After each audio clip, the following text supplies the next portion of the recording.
Hello guys, આપણે નયા ધોયા વગર આવી ગયા બ્લોગ બનાવવા માટે.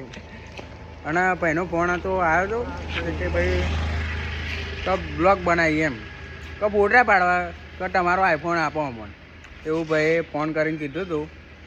અને અત્યારનો ટાઈમ બતાવી દઈએ. કેટલા વાગે? ખરા બપોરે ભાઈએ બોલાયો 3:11 થઈ ગઈ ગાઈસ, જોઈ લો.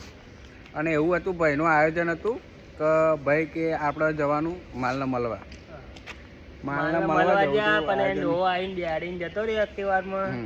એવું હતું આયોજન.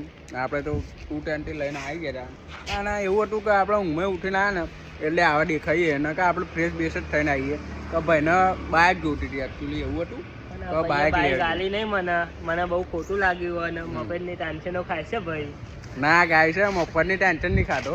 એવું ખવડાવો તો ખાવું, ના કે મફતની તો નહીં ખાતો. ગાય ખવડાવો તો જ ખાઈએ, બરાબર. અને કોઈનું આપણે મફતનું લેતા નહીં, બરાબર.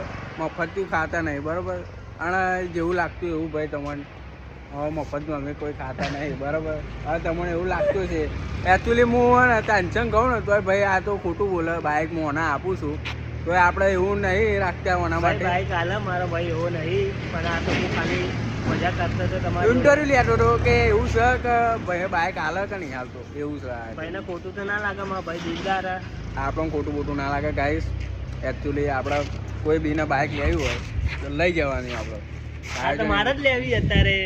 પણ અત્યારે ભાઈ એવું છે કે અંદર ને એકચ્યુઅલી બહુ ખર્ચો આવી ગયો ગાઈસ. એકચ્યુઅલી કેમ કે હું બાઇક લઈને પડ્યો તો વચ્ચે, આ બધું ક્રેશ થઈ ગયું છે. બેન્જિનમાં બહુ અવાજ આવે. એકચ્યુઅલી તમને બતાવી દઈએ.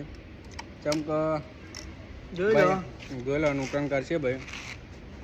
નુકસાન કરીને આયોજન બાયોજન કેવું છે જોઈ લો.